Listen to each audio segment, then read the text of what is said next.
৬৮,০০০ টাকায় আমার এই সুন্দর সীতাহারটা পাচ্ছি। আরে জান, তোমার কখন থেকে ফোন দিতেছি বলো তো, ফোনটাই উঠাইতেছো না। আর একটা খুশি নিউজ আছে, তোমার আম্মুপুরে তাড়াতাড়ি বলে ফেলো, কালকেই আমি আসতেছি আমার আম্মুপুরে নিয়া। কি বলো সত্যি? হ্যাঁ। এখন স্বর্ণের যে দাম। আরে স্বর্ণের কথা তুমি চিন্তা করতেছো কেন? বিয়ে করবো আমি, তোমার ৫-১০ ভরি স্বর্ণ দিয়ে তারপর উঠাই নিয়ে আসবো। কি যে বলো তুমি, স্বর্ণ একটা ব্যাপার হইলো বলো। তাড়াতাড়ি রেডি হও, আর তুমি তোমার আম্মু আব্বুরে বলবা, তোমার আম্মুরে লাগলে বলবা, ওনারও আমি এক ভরির একটা সেট গিফট করবো, বুঝছো? তুমি রেডি হয়ে যাও তাড়াতাড়ি তাড়াতাড়ি। ওকে ওকে। এটাই পাচ্ছেন ৭,৬৮,০০০ টাকায়। কি আরে বলুন। ৭,৬৮,০০০ টাকায়।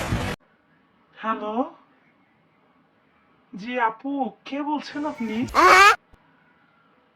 কিসের বিয়ে আপু? ইতরামি করতেছিস তুই আমার সাথে? আপু আমি তো মাত্র স্কুলে পড়ি আপু। জি জি, রং নাম্বার আপু, আপনি ফোনটা রাখেন আপু। এই কি সব উল্টাপাল্টা কথা বলতেছেন। আল্লাহ মাফ করুক, আস্তাগফিরুল্লাহ, নাউজুবিল্লাহ। ছি ছি ছি ছি ছি ছি।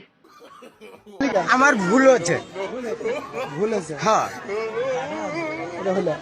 আমার ভুল হয়েছে, ক্ষমা করে দেন। কবার তোমাদের